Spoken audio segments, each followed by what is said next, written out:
We should all be journalists. In fact, we are all journalists.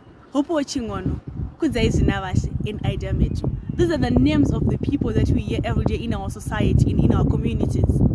Now the question is, do we really know who they are? Do we know what they do? We just call them journalists.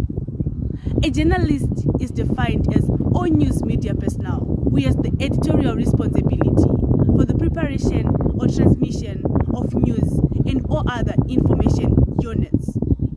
My name is Taonga Benyoda Mugwanyu, and I'm here together with my colleagues. We are students from the University of Zimbabwe, Part 1-2, studying Public Relations and Marketing, and are going to be discussing about the safety of journalists.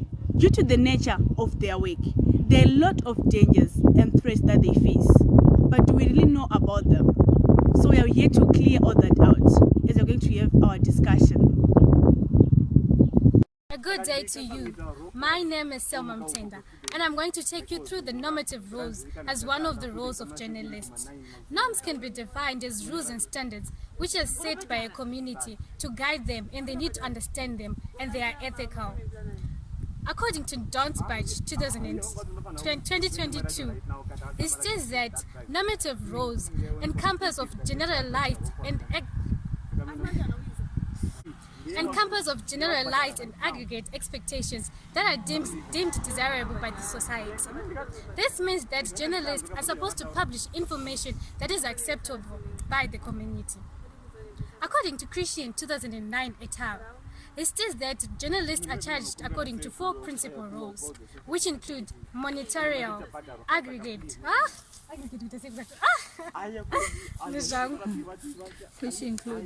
which include monitorial, facilitative, collaborative, and radical. Monitorial roles speaks to collection, publication, and distribution of information. Facilitative, these speak to two-way communication. According to Christian 2009 et al., it states that journalists are charged according to 4 principal rules, which include monitorial, facilitative, collaborative, and radical. Monitorial roles speaks to collection, publication, and distribution of information. Facilitative, these speak to two-way communication between different stakeholders and the community, and this encourages people to participate in political life. Radical, this speaks to a platform which enables people to give their own views, and this encourages change and reform. Collaborative, this encourages journalists. Collaborative role, this encourages journalists to support authorities in defense of the social order against threats of crime and emergencies. Thank you. We should all be journalists. In fact, we are all journalists. Hopo Chingono, Kuzaizinavashi, and Aidametu. These are the names of the people that we hear every day in our societies. Now the question is, do we really know who they are, what they do, and what they face? We just call them journalists. A journalist is defined as all news media personnel who have editorial responsibility for the preparation or transmission of information units as well as news. It can be electronic or even print. Ladies and gentlemen, my name is Taonga Benyoda Mugwanyu. I'm a student by the University of Zimbabwe studying Public Relations and Marketing, and my lecturer is Mr. Gosana Maposa. I'm here together with my colleagues to discuss about the safety of journalists. Due to the nature of their work, there are a lot of threats and dangers that they face. Hence, they need to be protected. So today we're going to have a discussion on that. Good day to you all. My name is Zimbabwe Nashimana, a student at the University of Zimbabwe, currently studying Public Relations and Marketing. Today I'm going to take you through practice roles of journalists. Practiced role performance are executed in practice. They are seen through the behavior and performance of journalists when doing their work. Individuals tend to seek consistency between role orientations and role performance, which is why journalists are likely to enact roles that are in line with the cognitive roles they embrace.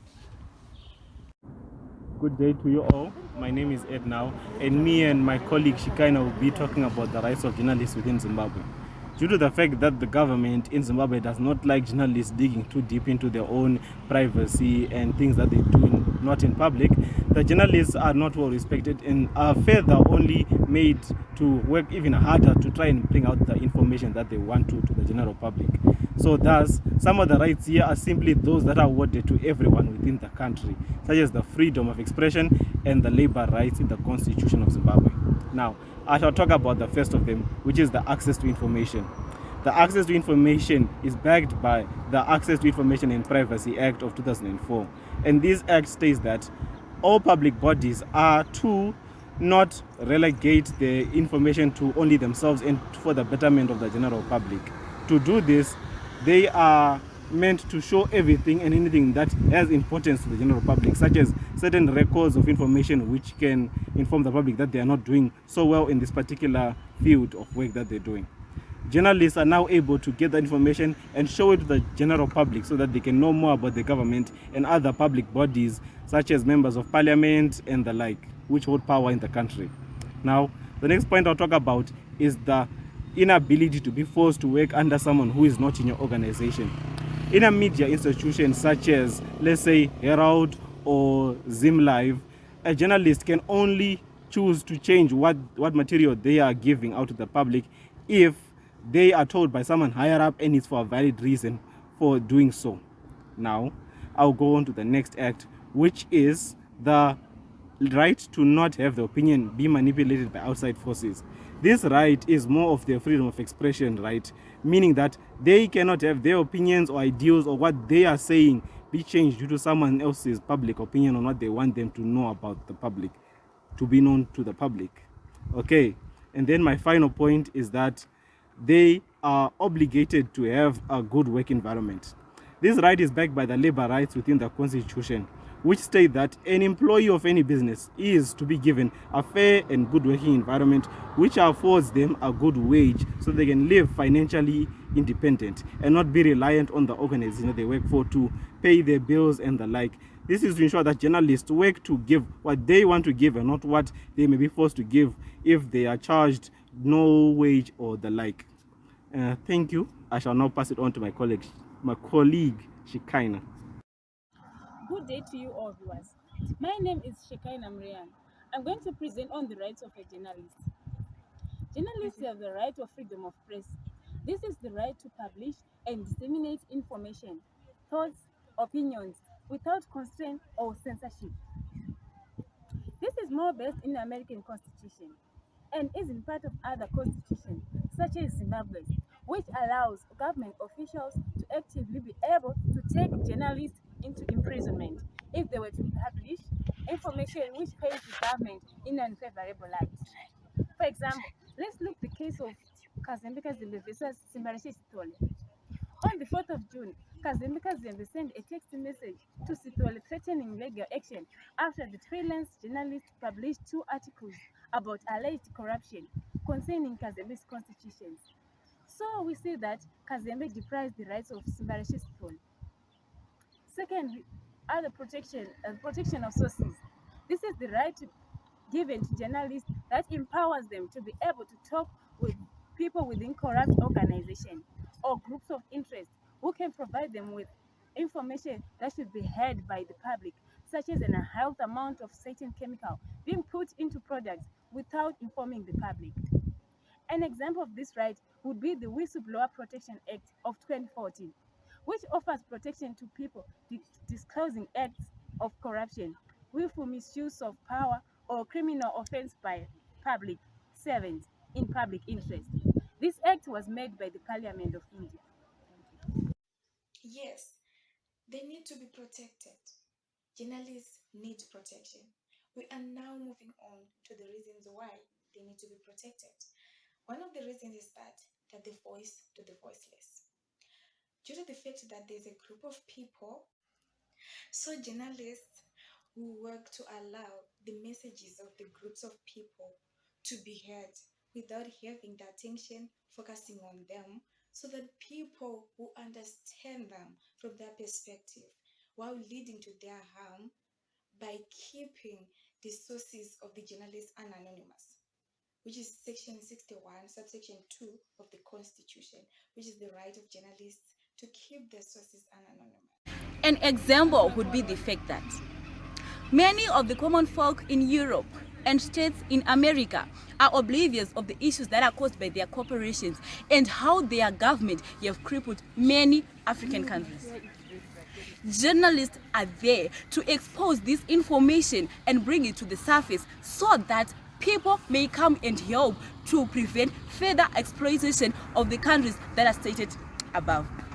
Good day to you all viewers. My name is Juliet Shieza Urayai. Adding on to the above point, journalism stimulates human thoughts.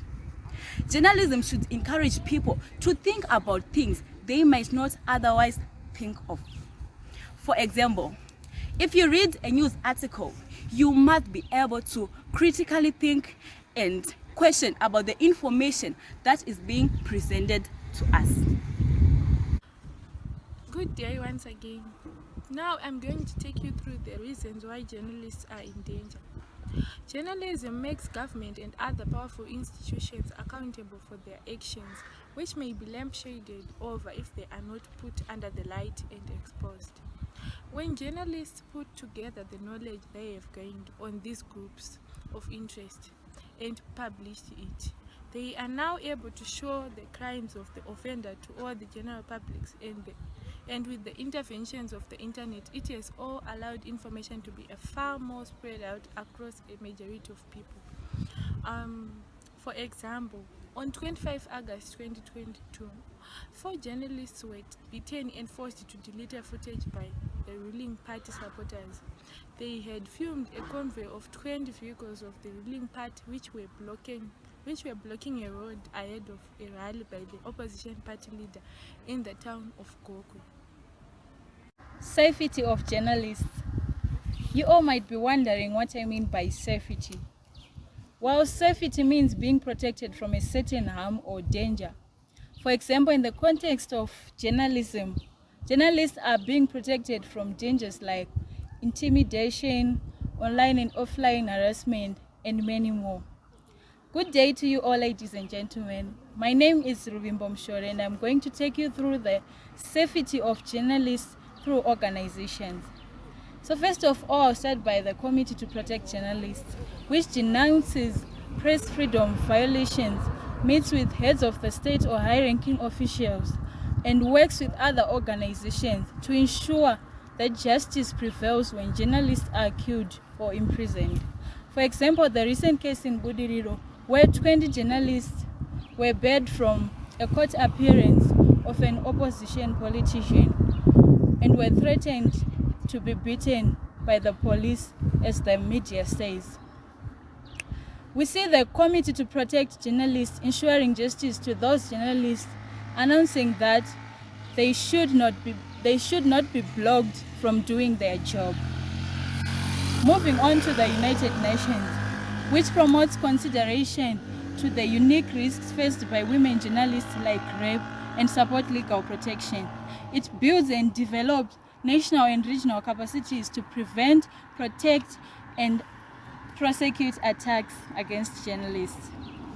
Moving on to the international media support, which provides training in risk analysis and risk mitigating. It offers practical measures which include legal advice and trauma counseling to the journalists. It also provides shelters when journalists urgently need it. For example, in times of war, when violations arise, it is the duty of the international media support to offer shelter to the journalists. It also manages security funds and helps the attacked journalists to evacuate. Thank you. Elections. When I say this word, what comes to your mind? Well, as for me, it takes me a few months ahead when each and every one of us who has surpassed the legal age of majority is going to be casting a ballot to select the leader who will take our country to the next level. Greetings to you all viewers. My name is Cherish Kamtando, and I'm going to be taking you through the safety of journalists during elections. Can you imagine for a moment the young adults who have turned 18, who have reached the legal age of majority and are ready to vote, but they have such limited information about who to vote for and the right decision to make? Well, ladies and gentlemen, this is where journalists step in. Journalists play a very important role in the community of being a channel of information to provide information on what parties stand for. The thing we would like to concentrate on is the media coverage of journalists. So, journalists have a media coverage of news, current affairs, and features, and they have the right to write all of the articles in this coverage, and there is no one who has influence on what they do. So, ladies and gentlemen, who is there to ensure that journalists perform their roles and duties safely? Well, we have the ultimate source of power in our country, which is the Constitution. The Constitution, under Section 61, talks of the freedom of expression. Journalists have this right to freedom of expression. They cannot be manipulated by leaders or certain individuals to publish certain information, but they work independently, as per said by this section of our Constitution. But not only that section, but also Section 62 of the Constitution, which talks about the right to freedom of information. We would like to notice and appreciate that journalists have the right to freedom of information, such that they can search for information about a certain party or a certain person and publish it, as long as they abide by the regulations which are set by the Constitution. We would also like to recognize that our journalists have the support of the independent committees supporting independence or democracy in Zimbabwe. The independent committees supporting democracy in Zimbabwe. One of them is the Zimbabwe Media Commission. So, what role does the Zimbabwe Media Commission play, which ensures the safety of journalists? Well, the Zimbabwe Media Commission is responsible for ensuring that the rights of media people or journalists are observed very well, and they investigate if there's no one putting pressure or influencing these journalists to publish certain information. Ladies and gentlemen, with all this protection and safety put by the Constitution and other committees, we'd also want to realize that it is also the responsibility of the very same Constitution to ensure that journalists are not publishing false information. And in order to do this, there are also regulations in the very same Constitution, for example, subsection 5 of Section 61 of our Constitution, which talks about the exclusions from the freedom of expression. Yes, it limits the extent to which journalists can exercise their freedom of expression. We also learn that journalists, they have to abide by the ethics that are stated in the code of conduct drawn by the nation, or the code of ethics drawn from the International Federation of Journalists. Ladies and gentlemen, we would also like to recognize the part played by the Ministry of Home Affairs in ensuring safety of journalists. Well, the Ministry of Home Affairs is responsible, for example, when public disorders arise and journalists are endangered. They have to ensure that they reach the place in time and dissolve such disorders to ensure safety of journalists. But not only that, we also recognize, if we are viewers of the programs published by the Broadcasting Corporation of Zimbabwe, we will see that in much cases and much instances, we see the spokesperson of the Zimbabwe Republic Police eh, encouraging and urging journalists to wear press jackets and report events such as public disorders to ensure that they are kept safe and they exercise their duty within their safety. So, ladies and gentlemen, with all this being said, I would like to conclude that Zimbabwean journalists are safe to the extent that they abide by the regulations that are set by our pillars of authority. Thank you. Mhm.